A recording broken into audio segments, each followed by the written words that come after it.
बड़ा तांडव मचा सकते हैं। शनि, राहु, केतु, कम से कम ये तीनों ग्रह मात्र दृष्टा भाव से इस महीने को देख रहे होंगे और इनका कोई विशेष मूवमेंट नहीं है। लेकिन वहीं पर 5 ग्रह ऐसे हैं जो इस खेल में सम्मिलित हो रहे हैं और जिनके प्रभाव को जानने के लिए आप और हम यहाँ पर एकत्रित हुए हैं। सबसे पहले जो ग्रह होते हैं देव गुरु बृहस्पति, फिर आते हैं मंगल, बुध, सूर्य और शुक्र। ध्यान दीजिएगा, आज हम समझने जा रहे हैं कि इन 5 ग्रहों के माध्यम से कौन से बड़े परिणाम मिल रहे हैं। सबसे पहले इस बात को जानने के लिए इस गोचर के मैदान में हमको प्रवेश करना होगा, जहां पर जो सबसे बड़ा और पहला परिवर्तन आता है वो देव गुरु बृहस्पति का आता है। ये वो गुरुदेव हैं जो आपके अपने मीन राशि के ही राशि के स्वामी बनते हैं और पिछले 12 साल बाद आज फिर से 18 अक्टूबर को ये अपने उच्च की राशि कर्क राशि में प्रवेश कर रहे हैं, जो कि ठीक आपकी राशि से पंचम भाव पर इनकी उपस्थिति बन जा रही है। अब जैसे ही पंचम भाव पर देव गुरु बृहस्पति उच्च के हो रहे हैं, अर्थात वो उच्चता राशि के स्वामी को मिलेगी, अर्थात हमको मिलेगी। हमारे जीवन पर एक उच्चता की भावना कायम होगी। अब यहीं पर जो विद्यार्थी शिक्षा प्राप्त कर रहे हैं या शिक्षण संस्थान से आप जुड़े हुए हैं, तो उन सबको यहाँ लाभ मिलने वाला है। माइंड इस समय पर बड़ा क्रिएटिव होकर के काम करता है। एक अलग अंदाज से आप अपने कार्य की योजना बना सकते हैं। विशेष बात यह हो जाती है कि पंचम भाव पर गुरुदेव की उपस्थिति रहेगी और यहाँ से इनका जो प्रभाव रहेगा, पंचम दृष्टि जो रहेगी, वो सीधे हमको भाग्य के घर पर मिलेगी। अर्थात भाग्य का हमको साथ मिलना। अभी तक हमने अपना मेहनत किया, अब ईश्वर की कृपा की बारी है। उस ईश्वर की कृपा तक हम जुड़ पाते हैं, ये गुरु का प्रभाव हुआ। इसके अलावा इस गुरु के पास जो नवम दृष्टि है वो सबसे ज्यादा महत्वपूर्ण होगी। भाई इसका 2 कारण है। पहला कारण ये हो गया कि जिस राशि पर इनकी दृष्टि पड़ रही है, नवम दृष्टि, ये इनके स्वयं की राशि है, मीन राशि। तो यहाँ पर दृष्टि का पड़ना अर्थात हमारे अंदर कॉन्फिडेंस आना। कोई स्वास्थ्य में बाधा है तो उस स्वास्थ्य की बाधा से हम बाहर निकल पा रहे हैं। गुरु को माना गया है केंद्र या त्रिकोण में होना सौभाग्य की वृद्धि करता है, तो उस सौभाग्य तक भी हम पहुंच पाते हैं। दूसरा बड़ा कारण हो गया कि शनि के ऊपर गुरु की दृष्टि का पड़ना। तो शनि यदि हमारे जीवन में विलंब ला रहे हैं, किसी कारण से पीड़ा ला रहे हैं, स्वास्थ्य में अशांति है, तो देव गुरु बृहस्पति की दृष्टि पा करके यही शनि कर्म के स्वामी है, हमारे कैरियर के लिए भी एक अनुकूल सिचुएशन को प्राप्त कराते हैं। अब यहीं पर जो दूसरे ग्रह होते हैं और वो है मंगल। एक सबसे पॉजिटिव सिचुएशन पर मंगल प्रवेश करने जा रहे हैं 27 अक्टूबर को। कारण क्या होगा, अभी तक मंगल सीधे हमको अष्टम भाव पर मिले और ये भी अपने सम शत्रु की राशि या सम मित्र की राशि पर थे। लेकिन 27 अक्टूबर को यही मंगल अपने खुद के घर पर आ जाएंगे। जब कोई ग्रह अपने स्वयं के घर पर होता है, उस ग्रह के पास बल बढ़ जाता है, अर्थात भाग्य के स्वामी भाग्य भाव पर उपस्थित रहेंगे। भाग्य उन्नति के लिए एक महत्वपूर्ण योग यहाँ से भी हमको मिल गया, अर्थात मंगल से मिल गया। मंगल को भूमि का कारक कहा जाता है। भूमि प्रॉपर्टी संबंधित कोई लाभ हो सकता है। मंगल हमेशा के लिए मीन राशि के धनेश बनते हैं। जब धन के स्वामी ही एक पॉजिटिव सिचुएशन पर है, अर्थात आर्थिक मामलों पर भी एक मुहर लगती है, जहां पर एक सकारात्मक सिचुएशन हम प्राप्त कर सकते हैं।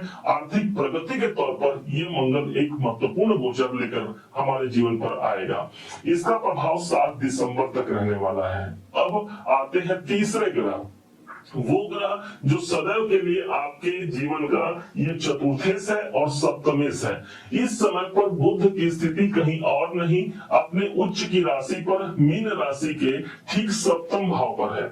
अब जैसे ही डेट आता है 2 अक्टूबर का, इस महीने के शुरुआत में ही यही बुधदेव पहुंच जाएंगे अष्टम भाव पर, अपने परम मित्र शुक्र की राशि पर।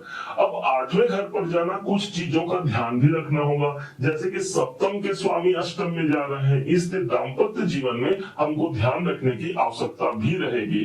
बुध को हम अपना रिसर्च माइंड कहते हैं और अष्टम भाव रिसर्च खोज का होता है।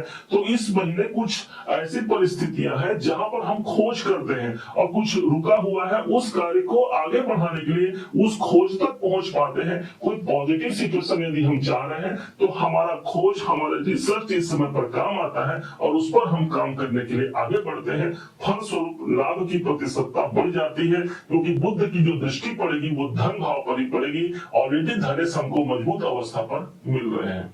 अब आते हैं सूर्य देव पर। सूर्य इस समय पर ठीक सूर्य का जो प्रभाव है सप्तम भाव पर है।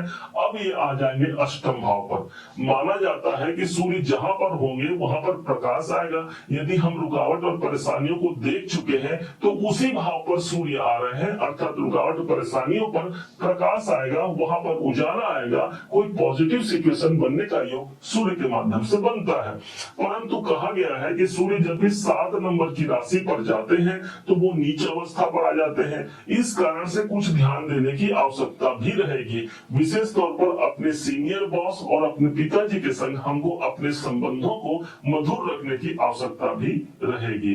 अब जो अंतिम ग्रह है, जो 5वें ग्रह है, वो है शुक्राचार्य जी। शुक्र की स्थिति इस समय पर बनी हुई है ठीक 6ठे भाव पर, परंतु ये केतु के कैद से अब मुक्त होने जा रहे हैं। तारीख होगा 9 अक्टूबर।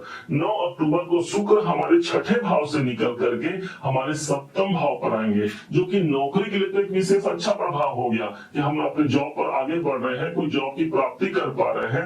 अब यहीं पर जैसे ये सप्तम भाव पर आते हैं, सप्तम भाव हमारे दाम्पत्य जीवन का होता है। ध्यान दीजिएगा, शुक्र को हम प्रेम कहते हैं, तो पति पत्नी के मध्य एक प्रेम का वातावरण कायम रहेगा। दोनों एक दूसरे को समझेंगे, जानेंगे। परंतु शुक्र भी यहाँ नीच के हो जा रहे हैं, इसलिए 4 दिन आपस में प्रेम, फिर एक दिन कोई खटास की स्थिति भी बन सकती है। इसलिए एक दूसरे पर अपना विश्वास जमाते हुए शुक्र को अनुकूल रखिएगा। जानिएगा कि हमेशा जानिएगा कि जब भी शुक्र अनुकूल रहेगा, आपका दाम्पत्य जीवन जब भी अनुकूल रहेगा, आपका बिजनेस, आपका कैरियर और आपका पैसा, ये तीनों अनुकूल रहेंगे। अब उपाय पर आते हैं, क्या उपाय कर सकते हैं। भगवान सूर्य को इस महीने जल चढ़ाना मत भूलिएगा। यूं तो निरंतर हमको भगवान सूर्य को खुश रखना ही होगा, क्योंकि ये आपकी नौकरी, आपकी मेहनत का प्रतिफल यही दिलाते हैं। लेकिन इस समय पर नीच के रहेंगे, इसलिए ज्यादा ध्यान देने की आवश्यकता रहेगी। इसके अलावा शुक्राचार्य भी नीच के रहेंगे हमारे सप्तम भाव पर। माता लक्ष्मी जी की आराधना करना, श्री सूक्त का पाठ करना, कनक धारा स्तोत्र का पाठ करना, या फिर इसके ऑडियो वीडियो भी आप सुन करके वो सकारात्मकता अपने जीवन पर ला सकते हैं, जो हमको आर्थिक रूप से सबल और किसी कार्य की अनुकूलता के लिए उपयुक्त होगा। उम्मीद है आप सबने इसे समझा, आप सबने इसे जाना है।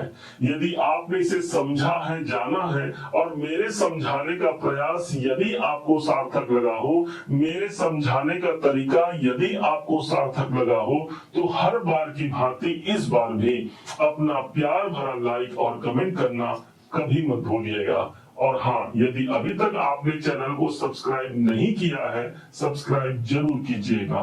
पुनः एक बार फिर आप सभी का दिवस बहुत मंगलमय हो, इन्हीं शुभकामनाओं के साथ। जय श्री राम।